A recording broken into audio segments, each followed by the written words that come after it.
વિકૃત જેહાદી માનસિકતા, ગેરકાયદેસર વ્યવસાયો અને સુનિયોજિત કાવતરાઓ સામે કડક કાર્યવાહી માટે આજરોજ સુરત જિલ્લા વિશ્વ હિન્દુ પરિષદ અને બજરંગ દળ દ્વારા રાષ્ટ્રપતિને સંબોધીને બારડોલી પ્રાંતને આવેદનપત્ર પાઠવવામાં આવ્યું હતું। દેશને હાલમાં જે ગંભીર પડકારો અને અસામાજિક પ્રવૃત્તિઓનો સામનો કરવો પડી રહ્યો છે, જેને લઈને દેશના સામાજિક માળખાને તોડી નાખતી વિકૃત જેહાદી માનસિકતા દેશની આંતરિક સુરક્ષા અને સુમેળ માટે એક મોટો ખતરો બની ગઈ છે। નાસિક સ્થિત TCS જેવી પ્રતિષ્ઠિત સંસ્થાઓની આસપાસ તાજેતરમાં પ્રકાશમાં આવેલી ઘટનાઓ પરથી સ્પષ્ટ થાય છે કે લવ જેહાદનું જાળું હવે શિક્ષિત સમાજ અને વ્યવસાયિક ક્ષેત્રોમાં ફેલાઈ ગયું છે। તાજેતરમાં અમરાવતીમાં એક ગંભીર જેહાદી ઘટના બની હતી, જ્યાં એક જ મુસ્લિમ જેહાદી મોહમ્મદ અયાઝે 180 સગીર હિન્દુ છોકરીઓનું શોષણ કર્યું હતું, અશ્લીલ વિડીયો બનાવ્યા હતા અને તેમને બ્લેકમેલ કર્યા હતા। દેશભરમાં જેહાદીઓ દ્વારા હિન્દુ છોકરીઓનું શારીરિક શોષણ, બ્લેકમેલ અને બળજબરીથી ધર્માંતરણના અસંખ્ય બનાવો નોંધાઈ રહ્યા છે। દેશના વિવિધ શહેરોમાં જંગલની જમીન, જાહેર જમીન, રેલવે વિભાગ અને સેનાની સંરક્ષિત જમીન પર આયોજનબદ્ધ રીતે ગેરકાયદેસર રીતે કબજો કરવામાં આવી રહ્યો છે, જે રાષ્ટ્રીય સુરક્ષા માટે સીધો પડકાર છે। જે અંતર્ગત આજરોજ સુરત જિલ્લા વિશ્વ હિન્દુ પરિષદ અને બજરંગ દળ દ્વારા રાષ્ટ્રપતિને સંબોધીને બારડોલી પ્રાંતને આવેદનપત્ર પાઠવવામાં આવ્યું હતું અને આવા રાષ્ટ્ર વિરોધી અને ગુનાહિત માનસિકતા ધરાવતા તત્વોને ઓળખવા જોઈએ અને તેમની સામે તાત્કાલિક અને કડક દંડાત્મક કાર્યવાહી થાય તેવી માંગ કરવામાં આવી હતી। મારું નામ જયભાઈ પટેલ છે, સુરત જિલ્લા બજરંગ દળ સંયોજકની જવાબદારી ધરાવું છું।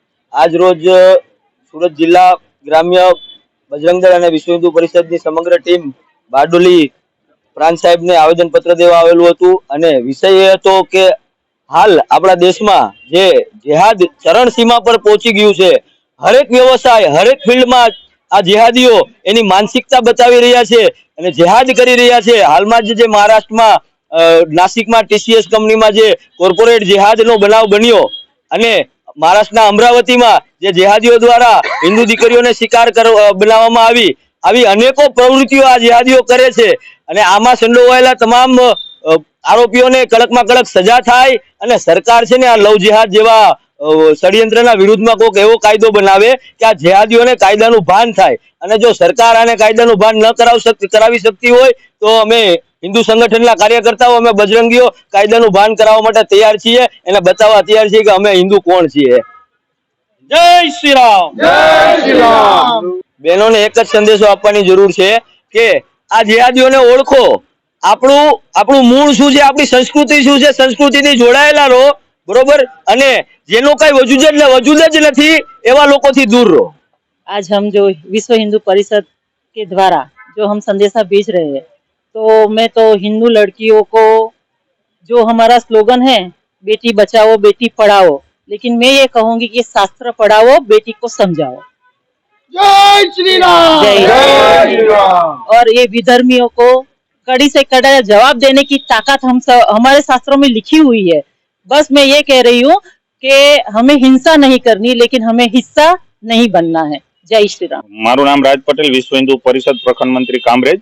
आज रोज बारडोली खाते आ लव जिहाद जे चाली रह्यो छे, कोर्पोरेट जिहाद, लव जिहाद, लैंड जिहाद, जिहाद आटला बधा ज्यारे जिहादो आ देशनी अंदर चाली रह्या होय त्यारे आ सरकारे पण एनी उपर ध्यान देवुं जोईए अने लव जिहादमां तो खास हिंदू दीकरीओए ध्यान देवानी जरूर छे के कोई पण आवीने आपने फसावी जाय छे त्यां आपणे फसाई केम जाय छे। हवे 40 રૂપિયાનું पेट्रोल नाखीने हरी गेल बाइक उपर आटा मारतो आ जिहादी आपणी बेन दीकरीओने लईने वही जाय छे ने आपणे जोता रही जाय छे।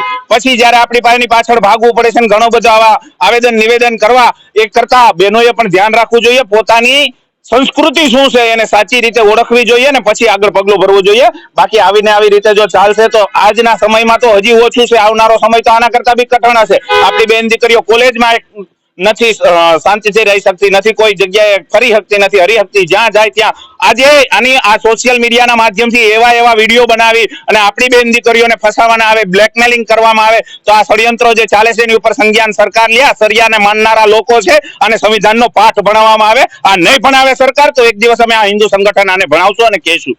રામ રામ। AB48 ન્યૂઝ ગુજરાત સાથે પ્રશાંત પટેલ, બારડોલી।